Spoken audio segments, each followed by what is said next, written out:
Hi, my name is Steve Seddon. In this video I want to have a look at how I've used provocations to support deeper learning in my classroom. More specifically, how I've used them to create inquiry in a blended learning environment. Alright, so let's get started. So an important starting point is to look at what provocations are. And we're talking about strategically created or designed questions based around a specific concept. They're encouraging students to initiate new ideas and to ask questions. We're promoting the use of high-order thinking skills. We're asking students to do a lot more than remember and understand. We're wanting them to analyse and evaluate and create. We're wanting to promote rich discussion and utilise that collaboration in the class. We know knowledge is accessible. We know that it's very easy with Google just to press question and then look for an answer. We're wanting to move well beyond that. We're wanting to dig a lot deeper. We want our questions to be ungoogleable or Google proof. We're wanting to utilise these high order thinking skills. I often describe to students I'm giving them thinking questions. Questions I'm needing them to think very hard about. Sometimes describe them as chin scratchers. Thinking questions that need a thinking answer, not something that can be Googled. The utilisation of these questions is a really different thing. It's a commitment to quality questions rather than quantity. We're asking one really great question that exposes a whole lot rather than a whole series of questions that might come from the textbook. I saw this quote at a recent conference that 80 to 85% of work that students do in class is actually just factual and that low order thinking. And we need to aspire to a lot more than this. We need students working on those high order questions. But these high order questions is also what's going to give us the richer feedback about the students' learning.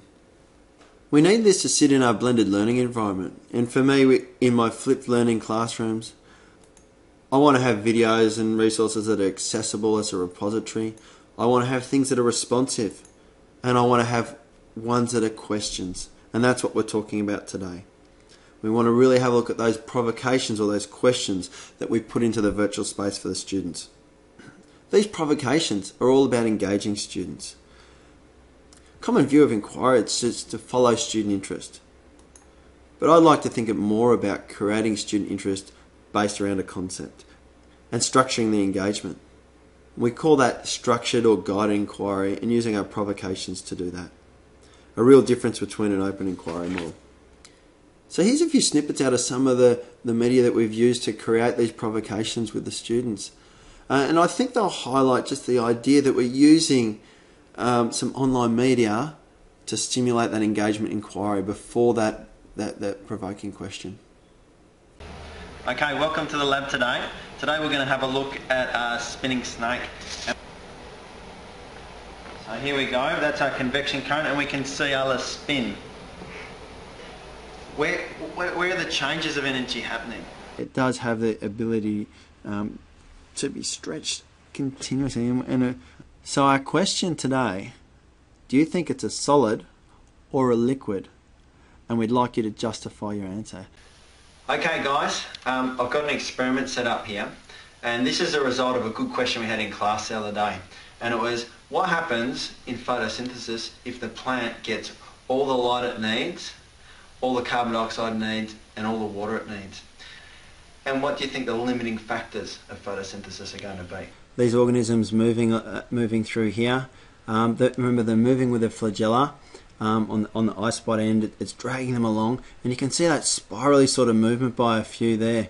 So our question for you today is, what would you classify it as? A plant or animal? And the question for you guys today is will there be any time during that 24-hour period where you're not going to see a particular gas accumulate? Let's have a look at how we position these provocations in the learning cycle. Let's have a look at our inquiry model here. Now there's lots of models of inquiry, lots of different ones. I've chosen a very simple one here, but a common theme for them all is they start with explore, and that's a very important part to use the provocations. to get students to draw on what they know already, to see what misconceptions are there, to get the connections happening. That's essential before we get to the explain phase and you start delivering the explanation of what's going on. They're also particularly useful in the application phase, because in what we're doing there, when we apply, we're applying it to new situations. We're creating more connections. We're making deeper learning. And the question is, these provocations that are essential at the start and also very essential in the later stages of the learning cycle, can we flip these questions? Can we get them into the blended learning environment so that they don't just happen very quickly? Can we put them in the blended learning environment so they can extend in and out of the classroom? We want them to be collaborative. When they are, we get more time in that question, more time in the zone where they're exploring and they're opening up their ideas, more time when they can connect their learning. So that raised the big question for us is, how might we move these questions to the virtual space? And we tried quite a few things, quite a few Web 2 tools, blogs, discussion boards. A lot of them worked, but they weren't designed with the pedagogy in mind. The tool that we've had great success with has been a tool called Verso. And I believe this to be one of the tools that's designed with the pedagogy in mind, designed to be used in the classroom.